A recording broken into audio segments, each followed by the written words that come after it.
செய்திகள் தொடர்கின்றன. தமிழ்நாடு சட்டப்பேரவை தேர்தலில் போட்டியிடும் அனைத்து பாஜக வேட்பாளர்களையும் தோற்கடிக்க வேண்டும் என அகில இந்திய மக்கள் இயக்கம் தெரிவித்துள்ளது. தமிழ்நாடு சட்டப்பேரவை தேர்தலை முன்னிட்டு அகில இந்திய மக்கள் இயக்கத்தின் ஜீரோ பிஜேபி பிரச்சார இயக்க தொடர்பான செய்தியாளர் சந்திப்பு சென்னை பத்திரிகையாளர் மன்றத்தில் நடைபெற்றது. இதில் முனைவர் பொருளாதார நிபுணர் பிரகலா பிரபாகர், ஓய்வு பெற்ற நீதியரசர் அரி பரந்தாமன், அமைச்சர் மனோஜ் தங்கராஜ், வழக்கறிஞர் வாஞ்சிநாதன், சுற்றுச்சூழல் ஆர்வலர் கனகராஜ், பாலகிருஷ்ணன், ஃப்ரண்ட்லைன் பத்திரிகை ஆசிரியர் விஜய் சங்கர் உள்ளிட்டோர் பங்கேற்று ஜீரோ பிஜேபி பிரச்சார இயக்க பாடல் மற்றும் ZeroBJP.com என்ற இணையதளத்தை தொடங்கி வைத்தனர். அப்பொழுது பேசிய அமைச்சர் மனோஜ் தங்கராஜ், ஜீரோ பிஜேபி என்ற பிரச்சாரத்தை முன்னிறுத்துவதே இந்த அமைப்பின் நோக்கம் எனவும், தேர்தலை சந்திக்க உள்ள தமிழ்நாடு, மேற்கு வங்க மாநிலங்களில் குறுக்கு வழியில் ஊடுருவி விடலாம் என பாஜக அதன் அமைப்புகளை ஏவி விடுவதாக குற்றம் சாட்டினார். பிஜேபிக்கு பெரிய சவாலாக அவர்கள் பார்க்கின்ற மாநிலம் தமிழ்நாடு, கேரளா, அதே போன்று மேற்கு வங்கம். இந்த 3 மாநிலங்களும் தற்போது தேர்தலை சந்தித்து கொண்டிருக்கிறார்கள். எப்படியாவது இந்த மாநிலங்களில் ஏதாவது ஒரு குறுக்கு வழியில் ஊடுருவியாக வேண்டும் என்கின்ற ஒரு எண்ணத்தோடு பாரதிய ஜனதா கட்சியும் அது சார்ந்த மதவரி அமைப்புகளும் பல்வேறு முயற்சிகளை போட்டு வருகிறது. நாம் எல்லாம் பார்த்து கொண்டிருக்கின்றோம். இதனைத் தொடர்ந்து பேசிய ஓய்வு பெற்ற நீதியரசர் அரி பரந்தாமன், தமிழ்நாட்டில் 27 தொகுதிகளில் போட்டியிடும் பாஜக வேட்பாளர்களை டெபாசிட் இழக்க செய்வதே இந்த இயக்கத்தின் நோக்கம் எனவும், அசாமில் இன்று தேர்தல் நடக்கிறது, ஏன் அங்கு அதிகாரிகள் மாற்றப்படவில்லை, தமிழ்நாட்டில் மேற்கு வங்கத்திலும் அதிகாரிகள் மாற்றப்படுவது ஏன் என கேள்வி எழுப்பினார். வருகிற தமிழ்நாடு சட்டமன்ற தேர்தலில் 27 தொகுதிகளில் போட்டியிடும் பிஜேபியை தோற்கடிக்க வேண்டும் என்பதுதான். தோற்கடிப்பது மட்டுமல்ல, டெபாசிட்டே முடிந்தால் வாங்க விடாமல் செய்ய வேண்டும் என்பது எங்களுடைய கருத்தாக உங்கள் முன்னால் வைக்கிறோம். ஏன் பிஜேபியை தோற்கடிக்க வேண்டும் என்ற கேள்விக்கு நாம் பதில் சொல்லியாகணும். என்னமோ இல்லை, என்ன கேட்டால் அதுதான் தமிழ்நாடு மாடல். தேர்தல் ஆணையம் சட்டப்படி நடந்து கொள்ள வேண்டும் என இந்திய கம்யூனிஸ்ட் கட்சியின் மாநில செயலாளர் வீரபாண்டியன் தெரிவித்துள்ளார். வேலூரில் இந்திய கம்யூனிஸ்ட் கட்சியின் மாநில செயலாளர் வீரபாண்டியன் செய்தியாளர்களை சந்தித்தார். அப்பொழுது பேசிய அவர், தேர்தல் ஆணையம் அத்துமீறுகிறது எனவும், அசாம், பீகார், ஒரிசாவில் பாஜக ஆட்சி நடைபெறுவதால் அங்கு அதிகாரிகள் மாற்றப்படவில்லை, ஆனால் தமிழகம், கேரளாவில் அதிகாரிகள் மாற்றப்படுவது ஜனநாயகத்தை சிதைப்பது என தெரிவித்த அவர், தேர்தல் ஆணையம் சட்டப்படி நடந்து கொள்ள வேண்டும் என கூறினார். நண்பர்களே, தோழர்களே, தேர்தல் ஆணையம் அத்துமீறுகிறது. உலகத்தில் வேற எந்த நாட்டிலும் இவ்வளவு அரசியல் கட்சிகள் இயங்குவதில்லை. உலகத்தில் வேற எந்த நாட்டிலும் இவ்வளவு கோடி மக்கள் வாக்களிப்பதில்லை. எனவேதான் நம்முடைய நாட்டை டான்ஸ் ஆஃப் டெமோக்ரஸி என்பார். நாட்டியம் புரிகிற ஜனநாயகம் நம்முடைய ஜனநாயகம். அதே போன்று ஃபெஸ்டிவல் ஆஃப் டெமோக்ரஸி என்பார். ஜனநாயக திருவிழா நம்முடைய நாடு. உலகத்தில் எந்த நாடோ இந்த நாட்டிற்கு ஈடு இல்லை. நாடாளுமன்ற ஜனநாயகத்தை ஒப்பிடுகிற பொழுது உலகத்தில் எந்த நாடு நமக்கு ஈடில்லை. அவ்வளவு வலையை பிஜேபி நெரிக்கிறது, ஒன்றிய அரசு நெரிக்கிறது. பிஜேபியுடைய அரசியல் வளையத்திற்குள் தேர்தல் ஆணையம் அடங்கிவிட்டது. அசாமில் பிஜேபி ஆட்சி, அங்கே யாரையும் மாற்றவில்லை. பீகாரில், ஒரிசாவில் அவர்கள் ஆட்சியில் இருந்த போது யாரையும் மாற்றவில்லை. ஆனால் ஆந்திரா, தமிழ்நாட்டில், கேரளாவில் மட்டும் மாற்றுகிறார்கள். ஏனென்றால் இவர்கள் கொள்கைக்கு நேர் எதிராக இருக்கிறார்கள், இவர்களை எதிர்க்கிறார்கள் என்கிற காரணத்திற்காக. இது ஜனநாயகத்தை சிதைப்பது, அதன் மீது தொடுக்கப்படுகிற தாக்குதல். ராமநாதபுரம் மாவட்டத்தில் திமுக, அதிமுக தரப்பிலிருந்து தவேக மாவட்ட செயலாளருக்கு மிகப்பெரிய அளவில் பணம் கொடுக்கப்பட்டதாகவும், இந்த 3 கட்சிகளும் ஒன்று சேர்ந்து தாங்கள் சார்ந்த கட்சிக்கே தெரியாமல் ராமநாதபுரம் மாவட்டத்தை தங்கள் கட்டுக்குள் கொண்டு வருவதற்கு பல உள்ளடி வேலைகளை செய்வதாகவும் கூறும் இந்த சிறப்பு செய்தி தொகுப்பை தற்போது காணலாம். மூன் நியூஸ் நேயர்களுக்கு வணக்கம். தமிழ்நாட்டில் இருக்கக்கூடிய 234 தொகுதியிலையும் கேம்பெயின் பரபரப்பா நடந்துகிட்டு இருந்தாலும், குறிப்பிட்ட சில தொகுதிகளில் எப்பவுமே நடக்கிற மாதிரி ஒரு சில அண்டர் டீலிங் ப்ராசஸும் நடந்துகிட்டு தான் இருக்கு. ராமநாதபுரம் மாவட்டத்துல தவேக மாவட்ட செயலாளருக்கு அதிமுக, திமுக தரப்புல இருந்து 2 ஸ்வீட் பாக்ஸ் கொடுக்கப்பட்டிருக்கு. அது என்னன்னு தானே கேக்குறீங்க, இந்த வீடியோல பார்க்கலாம். அதிமுக, தவேக, திமுக 3 கட்சிகளும் ஒன்று சேர்ந்து தங்களுக்கு ஏற்ப தொகுதிக்குள்ள பல உள்ளடி வேலைகளை தாங்கள் சார்ந்த கட்சிக்கே, அதாவது கட்சி தலைமைக்கே தெரியாம செய்யறதாகவும், அதன் மூலமா ராமநாதபுரம் மாவட்டத்தை தங்களோட கட்டுப்பாட்டுக்குள்ள கொண்டு வருவதற்காக பக்காவா அந்த மாவட்ட செயலாளர்கள், திமுக அதிமுக மாவட்ட செயலாளர்கள் ஸ்கெட்ச் போட்டுட்டு இருக்காங்க அப்படின்ற சுவாரஸ்யமான தகவலும் வெளியாகி இருக்கு. அதாவது திமுகவோட ராமநாதபுரம் மாவட்ட செயலாளராக இருப்பவர் காதர் பாட்ஷா முத்துராமலிங்கம். அதே மாதிரி அதிமுகவோட மாவட்ட செயலாளராக இருப்பவர் MA முனியசாமி. ஏற்கனவே நம்ம 3 செய்திகள்ல ஒரு சிறப்பு செய்தி வெளியிட்டு இருந்தோம். அதுல ஒரு வீடியோல நானே சொல்லியிருந்தேன். அதாவது அதிமுக மாவட்ட செயலாளரும் திமுக மாவட்ட செயலாளரும் ராமநாதபுரம் மாவட்டத்துக்குள்ள அண்டர் டீலிங் கூட்டணியில இருக்கிறாங்க. ராமநாதபுரம் திமுக மாவட்ட செயலாளர் முத்துராமலிங்கத்தோட அப்பா வெள்ளச்சாமியோட 13ஆம் ஆண்டு நினைவு நாள் 31/8/2025 கமுதியில நடைபெற்றுச்சு. அந்த நினைவேந்த நிகழ்ச்சி முடிஞ்சதுக்கு பிறகு அதிமுகவினுடைய மாவட்ட செயலாளர் முனியசாமிய தனிப்பட்ட முறையில அந்த நேரத்துல காதர் பாட்ஷா முத்துராமலிங்கம் சந்திச்சு பேசினாரு அப்படின்ற தகவல்களும் வெளியாகி இருந்தது. அந்த மீட்டிங்க்கு அப்புறம் இருவருக்குள்ளும் ராமநாதபுரம் மாவட்டத்துல இனி நாம வைக்கிறது தான் சட்டமா இருக்கணும். கரூர்ல எப்படி செந்தில் பாலாஜி சொல்றதெல்லாம் நடக்குதோ அதே மாதிரி ராமநாதபுரத்துல நாம சொல்றதெல்லாம் நடக்கணும் அப்படின்ற டீலிங் பேசப்பட்டதா சொல்லப்பட்டது. அதற்கு திமுக அல்லது அதிமுக யார் ஆட்சிக்கு வந்தாலும் நம்மளுடைய மாவட்டத்தை சேர்ந்த ஒருவருக்கு நிச்சயமா அமைச்சர் பொறுப்பு கிடைக்கும். அப்படி அமைச்சர் பொறுப்பு கிடைச்சிச்சுன்னா நாம இங்க பண்ற பிசினஸுக்கு அது உதவியா இருக்கும் அப்படின்னு சொல்லி அந்த டீலிங் பேசி முடிக்கப்பட்டதா தகவல் வெளியாகி இருந்துச்சு. அதனாலதான் அதிமுக மாவட்ட செயலாளர் முனியசாமி கிட்ட கடந்த முறையே நான் அமைச்சராகி இருக்கணும், ஆனா ஒரு சில அரசியல் சித்து விளையாட்டால கைக்கு எட்டினது வாய்க்கு எட்டாம போச்சு, எனக்கு அமைச்சர் பொறுப்பும் கிடைக்கல, ஆனா இந்த முறை திமுக ஆட்சிக்கு வந்துச்சுன்னா நிச்சயமா ராமநாதபுரம் மாவட்டத்துல இருந்து நான் அமைச்சராக்கப்படுவேன், அதுக்கான எல்லா வேலைகளையும் முடிச்சிட்டேன் அப்படின்னு அமைச்சரானா அது உங்களுக்கும் நல்லது தானே. எனவே ராமநாதபுரம் மாவட்டத்துல நான் பிரம்மாண்டமான வெற்றி பெற்று அதை தலைமைக்கு கொண்டு போய் சேர்க்கணும். அதுக்கு உங்களோட உதவியும் தேவைப்படுது. இந்த முறை ராமநாதபுரம் தொகுதியில கூட்டணி கட்சிக்கு ஒதுக்குறதுக்கான ஏற்பாட்டை நீங்க செஞ்சு கொடுக்கணும் அப்படின்னு MA முனியசாமி கிட்ட முத்துராமலிங்கம் பேசியதா சொல்லப்பட்டது. அதற்கு உடனே சம்மதம் சொன்ன முனியசாமி ராமநாதபுரம் சட்டமன்ற தொகுதியில எப்படியாவது பாஜகவுக்கு ஒதுக்குறதுக்கான ஏற்பாடுகளை செய்கிறேன் அப்படின்னு சொல்லி இருந்தாரு.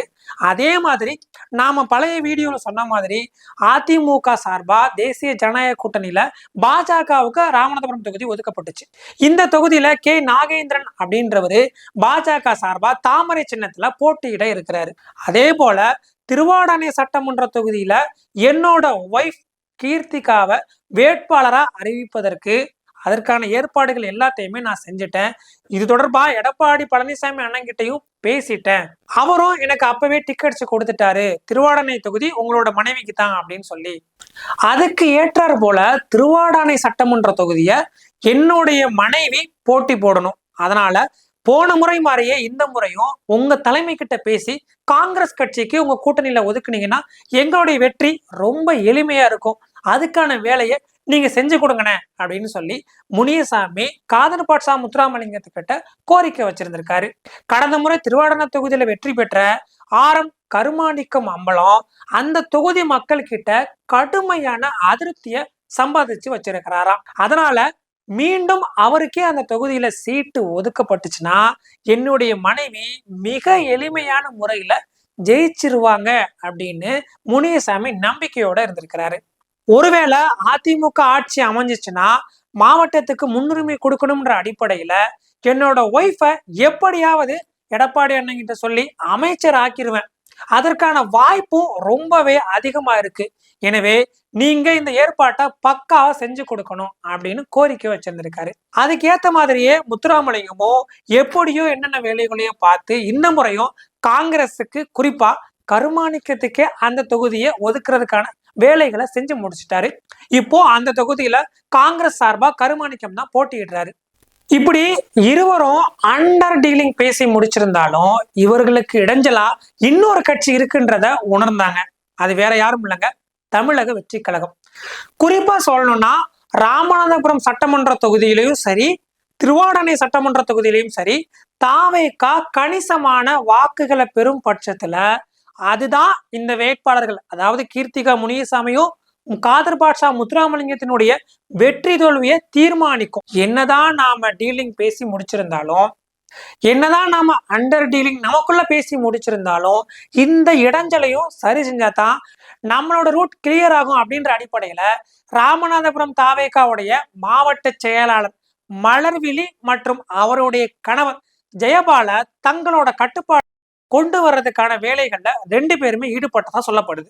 அதுக்காக 2 ஸ்வீட் பாக்ஸ் அவங்களுக்கு பேசி முடிக்கப்பட்டிருக்கு. ஆல்ரெடி இந்த மலர்விழி ஜெயபாலன் மேல பல்வேறு குறைகளை சொல்றாங்க தாவேகாவுடைய தொண்டர்கள். இதனிடையில முதல் ஸ்வீட் பாக்ஸ் ஆல்ரெடி கொடுக்கப்பட்டாலும் தேர்தலுக்கு அப்புறம் நாங்க ஜெயிச்சிட்டோம்னா இன்னொரு ஸ்வீட் பாக்ஸையும் உங்களுக்கு கொடுக்கிறோம் அப்படின்ற உறுதிய அதிமுக மாவட்ட செயலாளரும் திமுக மாவட்ட செயலாளரும் கொடுத்திருக்கிறாங்க சொல்றாங்க விவரம் அறிஞ்சவங்க. ஏற்கனவே ராமநாதபுரம் மாவட்டத்துல தாவேகா சார்பா செலவு செய்யறதுக்கு ஒரு பல்க் அமௌண்ட்டை தாவேகாவுடைய முக்கிய நிர்வாகி ஒருவர் மலர்விழி ஜெயபாலாவிடம் கொடுத்ததாகவும் தகவல்கள் வெளியாகி இருந்துச்சு. இப்போ அதிமுக மற்றும் திமுக மாவட்ட செயலாளருக்கு தரப்புலையோ இவங்களுக்கு பணம் கைமாற்றப்பட்டதாகவும் சொல்றாங்க விவரம் அறிஞ்சவங்க. இப்படி ஜாக்பாட் அடிச்சு மாற்று கட்சியில இருந்தும் ஸ்வீட் பாக்ஸுகள் கிடைக்கப்பட்டதால மகிழ்ச்சியில இருக்காங்களாம் ராமநாதபுரம் மாவட்ட செயலாளர் மலர்விழி ஜெயபாலன். நாம 2 பேரும் பேசினபடியே வெற்றிகரமா டீலிங்க முடிச்சிட்டோம், யார் ஆட்சிக்கு வந்தாலும் இனி ராமநாதபுரம் நம்ம கண்ட்ரோல்ல தான் இருக்கும் அப்படின்னு மகிழ்ச்சியில துள்ளி குதிக்கிறாங்களாம் காதர் பாட்ஷா முத்துராமலிங்கமும் முனியசாமியும். ஒரு பக்கம் நமக்கான பல்க் அமௌண்ட் கிடைச்சிருச்சுன்னு சந்தோஷத்துல இருக்கிறாங்களாம் தாவேகாவுடைய மாவட்ட செயலாளர் மலர்விழி. தலைமைக்கு தெரியாம ராமநாதபுரம் மாவட்டத்துல அதிமுக திமுக தாவேகான்னு அண்டர் டீலிங் பேசி முடிக்கப்பட்டதா சொல்லப்படுது. இது தெரிஞ்சதும் அட போங்கப்பா இதுதான் உங்க அரசியலா அப்படின்னு புலம்பி தள்ளுறாங்களாம் அந்த கட்சியை சேர்ந்த தொண்டர்கள். தமிழ்நாட்டின் பல்வேறு பகுதிகளில் நடைபெற்ற முக்கிய நிகழ்வுகளை உங்க ஊர் செய்திகள் பகுதியில் தற்போது சுருக்கமாக பார்க்கலாம். கடலூர் மாவட்டம் வடலூரை சேர்ந்தவர் ரகு, அவரது மனைவி ஜோதி. இவர்கள் இருவருக்கும் இடையே அடிக்கடி குடும்ப தகராறு ஏற்பட்டு வந்துள்ளது. இதனால் ஜோதி 3 மாதங்களுக்கு முன்பு ரகுவை விட்டு பிரிந்து திருப்பூருக்கு வந்து குமாரசாமி நகர் பகுதியில் தனியாக வீடு எடுத்து அருகில் உள்ள பனியன் நிறுவனத்தில் வேலை செய்து வந்துள்ளார். இந்த நிலையில் ஜோதியை சந்திக்க கடலூரிலிருந்து திருப்பூருக்கு வந்த ரகு அவர் வசித்த வீட்டிற்கு சென்று வாக்குவாதத்தில் ஈடுபட்டுள்ளார். பின்னர் தான் மறைத்து வைத்திருந்த கத்தி எடுத்து ஜோதியின் கழுத்து பகுதியில் சரமாரியாக குத்திவிட்டு அங்கிருந்து தப்பி சென்றுள்ளார். இதனையடுத்து உயிருக்கு ஆபத்தான நிலையில் ஜோதியை மீட்ட அக்கம் பக்கத்தினர் சிகிச்சைக்காக திருப்பூர் அரசு மருத்துவமனைக்கு அனுப்பி வைத்தனர். இதுகுறித்து திருப்பூர் அனுப்பர்பாளையம் போலீசார் வழக்கு பதிவு செய்து விசாரணை மேற்கொண்டு வருகின்றனர். கரூர் சட்டமன்ற தொகுதி அதிமுக வேட்பாளர் எம்.ஆர். விஜயபாஸ்கர் ஆண்டான் கோயில் மேற்கு ஊராட்சி பகுதி ஆத்தூர் பிரிவு நத்தமேடு குட்டைக்கடை பகுதியில் தீவிர வாக்கு சேகரிப்பில் ஈடுபட்டார். அப்பொழுது பேசிய அவர், விடியல் திமுக அரசாங்கத்தால் பாலியல் தொந்தரவு, மணல் கொள்ளை, கொலை போன்றவை நடப்பதால் மக்கள் சிந்தித்து வாக்களிக்க வேண்டும் என கேட்டுக்கொண்டார். திருவள்ளூர் மாவட்டம் கும்மிடிப்பூண்டி சட்டமன்ற தொகுதிக்கு உட்பட்ட எல்லாபுரம் வடக்கு ஒன்றியத்தில் கும்மிடிப்பூண்டி வேட்பாளர் டிஜேஎஸ் கோவிந்தராஜ் தீவிர வாக்கு சேகரிப்பில் ஈடுபட்டார்.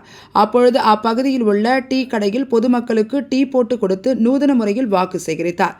இதனையடுத்து வாகன பிரச்சாரம் மேற்கொண்ட வேட்பாளருக்கு பொதுமக்கள் ஆரத்தி எடுத்து உற்சாக வரவேற்பு அளித்தனர்.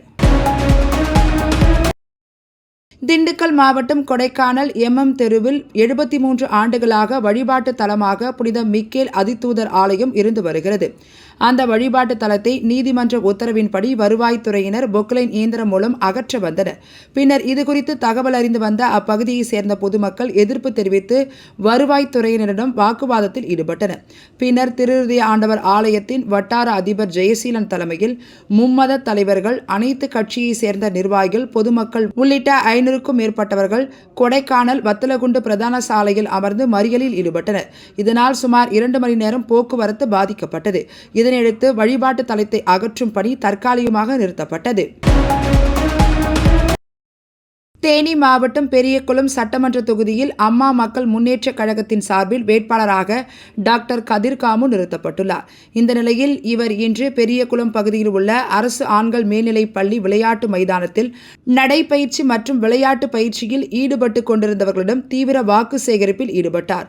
அப்பொழுது அங்கு நடைபயிற்சி மேற்கொண்டிருந்த பெரியகுளம் சட்டமன்ற தொகுதியின் தமிழக வெற்றி கழக வேட்பாளர் சபரியிடமும் அவர் வாக்கு சேகரிப்பில் ஈடுபட்டார். இதனையடுத்து 2 வேட்பாளர்களும் ஒருவருக்கொருவர் தங்களது வாழ்த்துக்களை தெரிவித்துக் கொண்டனர். தமிழகத்தில் சட்டமன்ற தேர்தல் வரும் 23ஆம் தேதி நடைபெற உள்ள நிலையில் அரசியல் கட்சியினர் பொதுமக்களிடையே வாக்கு சேகரிப்பை தீவிரப்படுத்தி வருகின்றனர். இந்த நிலையில் மயிலாடுதுறை மாவட்டம் சீர்காழி அடுத்த வைத்தீஸ்வரன் கோவில் பகுதியில் சீர்காழி சட்டமன்ற தொகுதி தமிழக வெற்றி கழக வேட்பாளர் CS கோபிநாத் தெருக்களில் நடந்து சென்றும் வீடு வீடாக சென்றும் துண்டறிக்கை கொடுத்து வாக்கு சேகரிப்பில் ஈடுபட்டார். அப்பொழுது வீட்டிலிருந்த பெண்களின் காலில் விழுந்து தனக்கு ஒரு வாய்ப்பு தாருங்கள் என தீவிர வாக்கு சேகரிப்பில் ஈடுபட்டார். மயிலாடுதுறை மாவட்டம் பூம்புகார் சட்டமன்ற தொகுதியில் போட்டியிடும் அதிமுக வேட்பாளரும் மாவட்ட கழக செயலாளருமான S. புவன்ராஜ் திறந்தவெளி வாகனத்தில் சென்று சுட்டெரிக்கும் வெயிலை பொருட்படுத்தாமல் தீவிர வாக்கு சேகரிப்பில் ஈடுபட்டார். செம்பரனார் கோவில் செங்கழுநீர் விநாயகர் கோவிலில் சாமி தரிசனம் செய்துவிட்டு கூட்டணி கட்சி நிர்வாகிகள் மற்றும் தொண்டர்களுடன் சென்று செம்பரனார் கோவில், முடித்திருச்சம்பள்ளி, புஞ்சை, கிடாரன்கொண்டான், கீழையூர், நடுக்கரை, மேல்பாதி உள்ளிட்ட ஊராட்சிகளில் துண்டு பிரசுரங்களை வழங்கி இரட்டை இலை சின்னத்திற்கு வாக்கு சேகரிப்பில் ஈடுபட்டார். தமிழக சட்டப்பேரவைத் தேர்தல் ஏப்ரல் 23ஆம் தேதி ஒரே கட்டமாக நடைபெறவுள்ளது. சேலம் மாவட்டத்தில் NDA கூட்டணியில் பாமகவை சேர்ந்த கார்த்தி சேலம் மேற்கு தொகுதியில் போட்டியிடுகிறார். கடந்த 3 நாட்களாக மேற்கு தொகுதிக்கு உட்பட்ட பல்வேறு பகுதிகளில் தீவிர வாக்கு சேகரிப்பு பணியில் ஈடுபட்ட அவர் இன்று சேலம் அழகாபுரம், தென் அழகாபுரம், மிட்டாப்புதூர் மற்றும் அதன் சுற்றுவட்டார பகுதிகளில் திறந்த வாகனத்தில் சென்று வாக்கு சேகரிப்பில் ஈடுபட்டார். தமிழக சட்டசபை தேர்தல் 23ஆம் தேதி நடைபெற உள்ளது. இந்த நிலையில் மதசார்பற்ற முற்போக்கு கூட்டணி திருச்செந்தூர் சட்டமன்ற தொகுதி திமுக வேட்பாளர் அமைச்சர் அனிதா ராதாகிருஷ்ணன் தீவிர பிரச்சாரத்தில் ஈடுபட்டு வருகிறார். அவர் ஆறுமுகநேரி பேரூராட்சிக்கு உட்பட்ட பகுதிகளில் தீவிர வாக்கு சேகரிப்பில் ஈடுபட்ட பொழுது தொகுதி மக்களுக்கு எந்த ஒரு அடிப்படை வசதியும் செய்யவில்லை என பொதுமக்கள் எதிர்ப்பு தெரிவித்தனர். இதனை பார்த்த அமைச்சரின் உதவியாளர் கிருபாகரன் மற்றும் உமாசங்கர் இருவரும் எதிர்ப்பு தெரிவித்த மக்களிடம் வாக்குவாதத்தில் ஈடுபட்டதால் பரபரப்பு ஏற்பட்டது. தமிழ்நாடு சட்டமன்ற பொதுத் தேர்தல் நடைபெற உள்ளதை முன்னிட்டு அரியலூர் மாவட்டம் முழுவதும் தேர்தல் ஆணையம் சார்பில் 9 பறக்கும் படை குழுவினரும் 9 நிலையான கண்காணிப்பு குழுவினரும் சோதனையில் ஈடுபட்டு வருகின்றனர். அரியலூர் மாவட்ட காவல்துறை சார்பில் தற்காலிக காவல் சோதனை சாவடிகள் அமைக்கப்பட்டு வாகன சோதனை நடைபெற்று வருகிறது. இந்த நிலையில் பெரம்பலூரில் இருந்து அரியலூர் நோக்கி வந்து கொண்டிருந்த போக்குவரத்து மற்றும் மின்துறை அமைச்சர் SS சிவசங்கரின் வாகனத்தை காவல்துறையினர் தடுத்து நிறுத்தி தீவிர வாகன சோதனையில் ஈடுபட்டனர். காவல்துறையினரின் சோதனைக்கு அமைச்சர் SS சிவசங்கர் முழு ஒத்துழைப்பு கொடுத்தார். வாகனத்தில் எந்தவித பணமோ பொருட்களோ இல்லாததால் அமைச்சர் SS சிவசங்கரின் வாகனம் தொடர்ந்து செல்ல அனுமதிக்கப்பட்டது. தஞ்சை மாவட்டம் திருபுவனம் புதுநகரை சேர்ந்தவர் தேவேந்திரன். இவர் சென்னையில் பொறியாளராக பணிபுரிந்து வந்தார். இவர் நம்மாழ்வார் இயற்கை விவசாயத்தை நேசித்ததன் மூலம் அவரது சொந்த ஊரிலேயே 3 ஏக்கர் பரப்பளவில் இயற்கை விவசாயத்தை செய்ய தொடங்கினார். மேலும் நாட்டுக்கோழி மற்றும் ஆடு உள்ளிட்ட பண்ணைகளையும் வைத்துள்ளார். இந்த நிலையில் கடந்த 3 நாட்களுக்கு முன்பு அதே ஊரை சேர்ந்த நந்தகுமார் என்பவர் நள்ளிரவில் 2 ஆடுகளை திருடி சென்றது CCTV காட்சியில் தெரிய வந்தது. இதுகுறித்து திருவோணம் காவல் நிலையத்தில் புகார் அளித்தும் நந்தகுமார் மீது எந்தவித நடவடிக்கையும் தற்பொழுது வரை காவல்துறையினர் எடுக்கவில்லை என தேவேந்திரன் குற்றம் சாட்டியுள்ளார். திருவள்ளூரில் தேசிய முற்போக்கு ஜனநாயக கூட்டணி கட்சியில் அதிமுக சார்பில் போட்டியிடும் முன்னாள் அமைச்சர் PV ரமணாவை ஆதரித்து இரட்டை இலை சின்னத்தில் திறந்த வேனில் நின்றபடி கட்சியின் இலக்கிய அணி செயலாளர் வைகை செல்வன் வாக்கு சேகரித்தார்.